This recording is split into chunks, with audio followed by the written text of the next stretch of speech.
Nang tinanghal at kinoronahan na Miss Iloilo 2024 si Alexie Mibrox, maraming pageant fans worldwide ang namangha sa kanyang ganda at kakaibang looks, na kung saan kahawig di umano niya ang dating Miss Universe 2019 na si Zuzibeni Tonzi.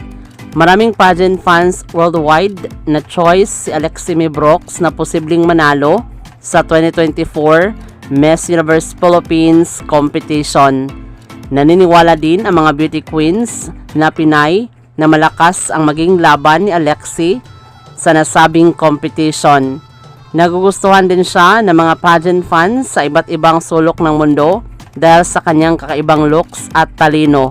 Siya na kaya ang mananalo sa 2024 Miss Universe Philippines?